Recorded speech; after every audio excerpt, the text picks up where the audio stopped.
We begin with President Biden pushing for immediate relief at the pump. That's right. Mr. Biden is urging Congress to pass a 3-month gas tax holiday. The move would suspend the federal tax on gas, which is about 18 cents per gallon. It would also temporarily lift the tax on diesel fuel, about 24 cents per gallon. According to AAA, the average price for a gallon of gas right now is around $5. CBS News senior White House and political correspondent Ed O'Keefe joins us now. Hi, Ed. Great to see you. So, Ed, as you know, some Democrats have long been skeptical of a federal gas tax holiday, including the president's former boss, former President Obama. Listen to what he said as a candidate during the 2008 campaign. I know that we're having a debate right now about the gas tax holiday. But for us to suggest that 30 cents a day for 3 months is real relief, that's a real energy policy, means that we are not tackling the problem that has to be tackled. We are offering gimmicks. Gimmicks, Ed, and Speaker Pelosi's office reportedly told the White House they may not have the votes to get this passed. So why is there so much pushback from the president's own party on this?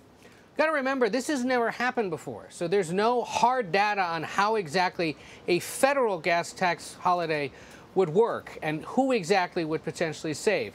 While currently the tax is 18 cents for regular, 24 cents for diesel, and the president is calling for this for 3 months, that's one potential solution to this. What's to say Congress wouldn't do it a little differently, either for longer or for less,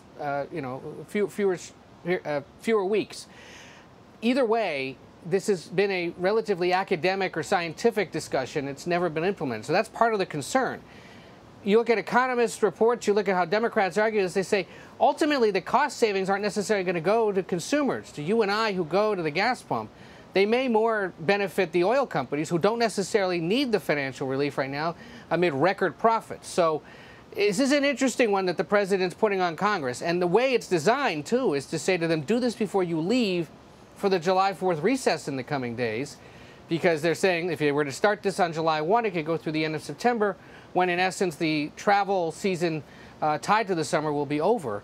But do you see Republicans who support cutting taxes voting for something that makes the president look good because it was his idea? And do you see Democrats voting against it because it's an idea the Democratic president supports? I don't know. But what the White House is trying to do here is demonstrate they're doing everything possible to cut prices for Americans at a time of 8% inflation, record high costs at the gas pump that, of course, trickle down to so many other items. Ed, you mentioned oil companies a moment ago. Last week, President Biden sent a letter to major oil companies calling out their high profit margins. He also announced the release of oil from the Strategic Petroleum Reserve, but gas prices are still incredibly high. Realistically, is the White House running out of options? It is to some extent, and that release of the petroleum reserves came earlier this year, of course. It's not a new release, but it's an ongoing one. We're about 1 million barrels a day, literally or maybe figuratively, but either way, tongue-in-cheek, a drop in the bucket compared to overall consumption. But yeah, they are running out of ideas. And so at this point, what he can do politically, at least, is say, I support cutting taxes on gas, at least for a little while at the federal level. Governors, you should consider doing the same thing. But it'll be up to Congress to decide. It'll be up to oil companies to up their refinery of oil. And even then, that is something that wouldn't be felt potentially for another year or more as the refining begins. So, going into the holiday season when more people are going to be hitting the road to the beach or to grandma's house or the campsite, he's got to be out there in the news trying to do something to raise awareness, raise concern, and demonstrate that he understands that this is a big challenge for Americans. We'll see where this one goes. Right, because all of this happening with midterms just around the corner. Exactly. Ed O'Keefe. He has to at least be talking about it, That's right? Yeah. On the North Lawn of the White House, Ed, thank you so much. Take care.